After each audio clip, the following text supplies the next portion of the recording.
Hello friends, स्वागत है आप सभी का मेरे यूट्यूब चैनल पर। और आज की कहानी है कंजूस सेठ और गरीब किसान। कहानी को पूरा देखें और आइए मेरे साथ कहानी में आगे क्या है हम ये मिलकर देखते हैं। बदलापुर गांव में एक धनी व्यापारी सेठ रहता था। सेठ का नाम था रामलाल। रामलाल बहुत कंजूस सेठ था और वह इस कंजूसी के कारण सभी आस पड़ोस के लोग उससे दुखी थे। और रामलाल पूरे दिन खाता रहता था। उसके इतना खाना खाने से उसका शरीर भी बहुत अधिक मोटा था। और रामलाल बहुत कंजूस व्यक्ति था। उसके खेतों में जो मजदूर काम किया करते थे वह पूरी मेहनत से काम किया करते थे, लेकिन रामलाल उनकी मेहनत की कमाई बहुत सोच समझकर और उनको समय पर नहीं देता था। इसी बात से रामलाल के व्यापार में जितने भी मजदूर काम कर रहे थे वह सभी को पता था कि रामलाल कितना ज्यादा कंजूस आदमी है। और इस बात को लेकर सभी मजदूर बहुत दुखी थे, क्योंकि मजदूर गरीब थे और उनको अपने जीवन के लिए काम करना पड़ता था। काम के साथ साथ ही उन्हें पैसे भी टाइम पर चाहिए थे, लेकिन रामलाल को इस बात से कोई फर्क नहीं पड़ता था। एक दिन रामलाल अपने घर में आराम से बैठा हुआ था। आराम से बैठे हुआ रामलाल बस अपने ही ख्यालों में खो रहा था, तभी उसके पास रमेश आता है। और रमेश ने सेठ जी से कहा, सेठ जी, अब तो मेरा हिसाब कर दो। पूरा महीना होने को आया है। अब तो मेरे घर में राशन भी खत्म हो गया है, तो कृपया मेरा हिसाब कर दो। पर अभी हिसाब नहीं हो सकता है, मेरे पास रुपए नहीं है। जब मेरे पास रुपए आ जाएंगे मैं तुम्हारा हिसाब कर दूंगा। जी, आप तो अमीर हैं। आपके पास पैसों की क्या कमी है? हम तो गरीब हैं। हमारे पैसों का तो हिसाब कर दीजिए सेठ जी, वरना हमारे घर पर चूल्हा कैसे जलेगा सेठ जी। मुझे कुछ नहीं पता और तुम यहाँ से जा सकते हो। जब मेरे पास रुपए आएंगे तो मैं तुम्हारा हिसाब कर दूंगा। अगर मुझसे ज्यादा बोलोगे तो मैं तुम्हारे को काम से भी निकाल सकता हूँ। सुनो। मुकेश चुपचाप अपने घर को चला जाता है। मुकेश को घर पर आता हुआ देखकर मुकेश की पत्नी कहती है, अरे आज तुम खाली हाथ आए हो। मैंने तो सुबह ही कहा था कि घर में राशन नहीं है और तुम राशन लाए ही नहीं। अब मैं क्या करूं, बच्चों को क्या बनाकर खिलाऊं? क्या सेठ ने आज रुपए नहीं दिए? हाँ, तुम सही कह रही हो।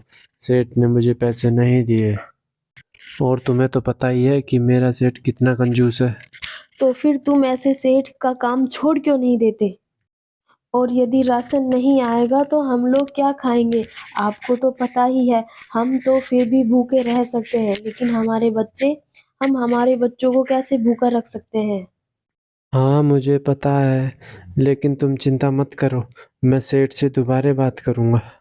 अभी तुम जैसे तैसे इंतजाम कर लो। कल तो मैं सुबह सेठ से दोबारा कह ही दूंगा। ठीक है, आज तो मैं फिर भी जैसे तैसे इंतजाम कर लूंगी। यह कहकर लक्ष्मी वहां से चली गई। लक्ष्मी को पता था सेठ बहुत कंजूस आदमी है, इसीलिए लक्ष्मी कुछ न कुछ इंतजाम रखा करती थी। वहीं रमेश दूसरे दिन सेठ के पास पहुंच गया। सेठ ने जैसे ही मुकेश को देखा तो बोला, अरे तुम दोबारा मेरे पास आ गए। मैंने बोला था ना मेरे पास अभी पैसे नहीं हैं। सेठ जी, आप तो बड़े आदमी हैं। आप मेरा हिसाब नहीं करेंगे तो मेरा घर कैसे चलेगा? आपको तो पता ही है हम कितने गरीब हैं। मैं यहाँ 2 वक्त की रोटी खाने के लिए आपके यहाँ काम करता हूँ। कम से कम हमारा तो हिसाब कर दीजिए। अरे मुकेश, तुम्हें तो पता ही है कि इस बार मुझे कितना नुकसान हुआ है, इसीलिए मेरे पास पैसे नहीं है। पर मुझे लगता है तुम्हारी यह बात समझ में नहीं आ रही है। तो एक काम कर, मैं तुम्हें 100 रुपए देता हूँ। तू अब इन 100 रुपए से अपना काम चला ले, और जैसे ही मेरे पास पैसे आते हैं मैं तुम्हारे महीने का हिसाब भी कर दूंगा। और रमेश 100 रुपए लेकर अपना घर चला गया। वहीं सेठ के पास एक केले बेचने वाला आता है। तो सेठ केले बेचने वाले से केलों का भाव पूछता है।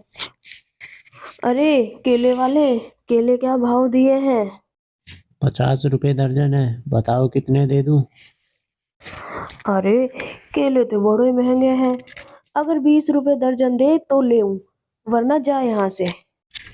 अरे सेठ, कैसी बातें कर रहे हो? इतने बड़े सेठ होकर ऐसी बातें तुम्हें शोभा नहीं देती। अच्छा, तुम 40 दे देना। नहीं नहीं, मैं तो 20 रुपए ही दूंगा। और 20 रुपए का सेठ ने केला ले लिया। केला लेकर जब सेठ अपने घर गया तो जब वह केले खा रहा था तो केले आधे कच्चे थे।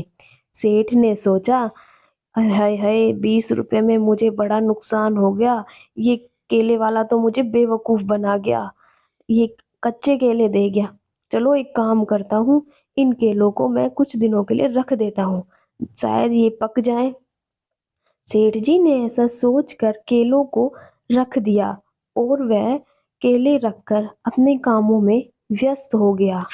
जैसे जैसे धीरे धीरे समय निकल रहा था, सेठ रामलाल और भी ज्यादा कंजूस हो गया था और उसकी इस गंदी आदत की वजह से सभी मजदूरों को बहुत तकलीफ हो रही थी, क्योंकि सेठ रामलाल उनका हिसाब ठीक समय पर नहीं करता था।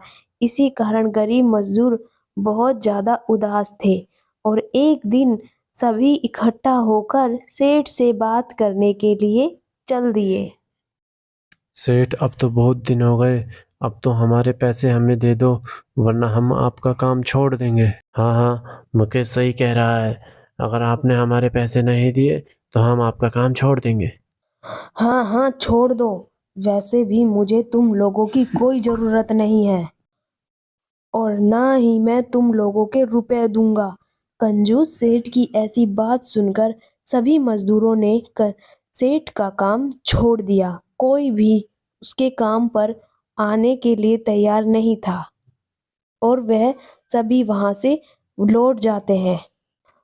और वहीं जब सेठ को केलों की याद आई तो सेठ ने घर में रखे हुए केलों को मंगवाया और जब केलों को देखा तो केले खराब हो चुके थे। तो सेठ जी ने कहा, अरे नहीं, मेरे तो 20 रुपए भी खराब गए। अब ये केले तो सारे खराब हो गए हैं, इन्हें नहीं खा सकता मैं। हाय हाय, 20 रुपए का नुकसान हो गया मुझे, तो इतना बड़ा घाटा कैसे सहन होगा ये। मैं क्या करूं, मेरे तो सारे किसान भी काम छोड़कर चले गए हैं। धीरे धीरे समय गुजरा और समय के साथ साथ ही सेठ का व्यापार भी खत्म होता जा रहा था। जो खेती हरी भरी मजदूरों के सहारे पर खड़ी थी, अब वो भी धीरे धीरे खराब होना शुरू हो चुकी थी और सेठ को यह देखकर बहुत ज्यादा दुख हो रहा था, क्योंकि उसकी इस तरह फसल खराब होती हुई देख सेठ जी एक दिन परेशान से अपने घर बैठे थे। तभी उसकी सेठानी जी घर आ सेठ को इतना परेशान देखकर सेठानी पूछती है, सेठ जी आप बहुत दुखी हो, क्या हुआ, ऐसी क्या बात हो गई? तब सेठ बताता है, अरे तुम्हें तो पता ही है, सभी मजदूर काम छोड़कर चले गए हैं और इस वजह से धीरे धीरे मेरा काम धंधा भी नष्ट होता जा रहा है और मुझे बहुत बड़ा नुकसान हो रहा है।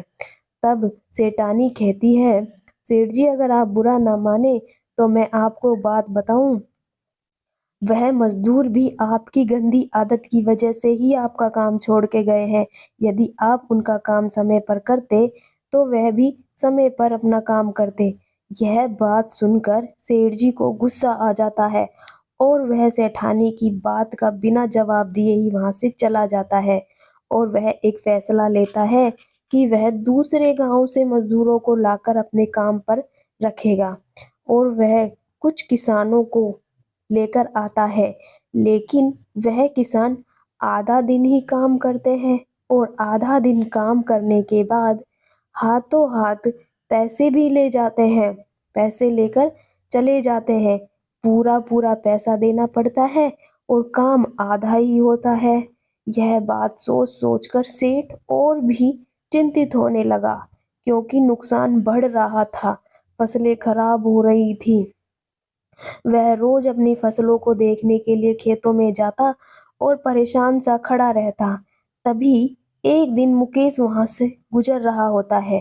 तब सेठ जी से कहता है, अरे सेठ, मैंने सुना है तुम्हारी सारी खेती खराब हो रही है और तुमने दूसरे गांव से भी मजदूर बुलाए हैं। क्या वो तुमसे पैसे नहीं लेते? मुझे तुमसे कोई बात नहीं करनी है, तुम यहाँ से जा सकते हो।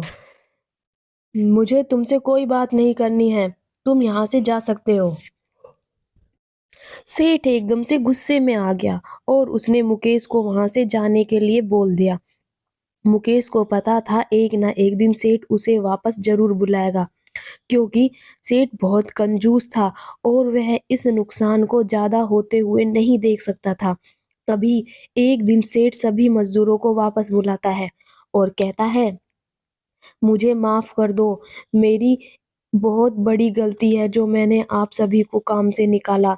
मैं तुम सभी को तुम्हारे पैसे दे दूंगा और तुम्हारा हिसाब भी टाइम टू टाइम किया करूंगा। तुम्हें महीने पैसे पहले ही तुम्हारा पैसा मिल जाया करेगा।